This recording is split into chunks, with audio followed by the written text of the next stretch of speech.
হ্যাঁ, সবই বুঝলাম। আপনি আগে এইটা বলেন, ইসলামিক বিধান অনুযায়ী আপনার বোন যে অংশটা পাবে সেটা কি আপনি তাকে বুঝাই দিয়েছেন? হয় ইমাম সাহেব, দিলাম তো, কিন্তু বোনটা খুশি হয়ে তাদের অংশ আবার আমারে লিখে দিয়ে গেছে। বাহ, তোমার বোনের সাথে তোমার কত মহব্বত। আচ্ছা, এমন কি কখনো শুনেছো যে কোনো ভাই খুশি হয়ে তার অংশটা তার বোনকে লিখে দিছে? না, তা কখনো শোনোনি। আর তার কারণ হলো, বর্তমান জামানায় ভাইয়েরা সবসময় বোনদেরকে ঠকাই যাচ্ছে, আর এর ভিতর তুমি একজন। যা বাইরো।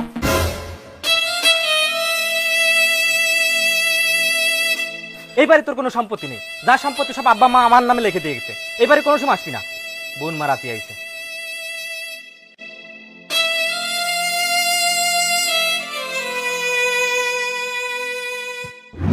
এই জন্য হয়তো বা আল্লাহর দরবারে তোমার কুরবানি কবুল নাও হতে পারে।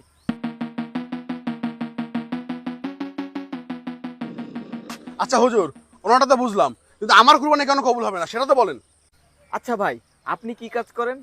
ইমাম সাহেব, আপনি তো জানেন আমি এই গ্রামের মাতবার। আমি এই বিভিন্ন জ্ঞান ফ্যাসাদে মীমাংসা করে বেড়াই, আর যদি কেউ বিপদে পড়ে তাহলে তার টাকা দিয়ে সাহায্য করি। আপনার বিচারে যে দোষ করে সে হয়ে যায় নির্দোষ, আর যে নির্দোষ ছিল তাকে আপনি বানান দোষী। আর আপনি মানুষকে টাকা দিয়ে সাহায্য করেন। আপনি অসহায় মানুষকে কিছু টাকা ধার দিয়ে তাদের ঋণের বোঝা বাড়ায় দেন, তারপর তাদের থেকে রক্ত চুষে নেন।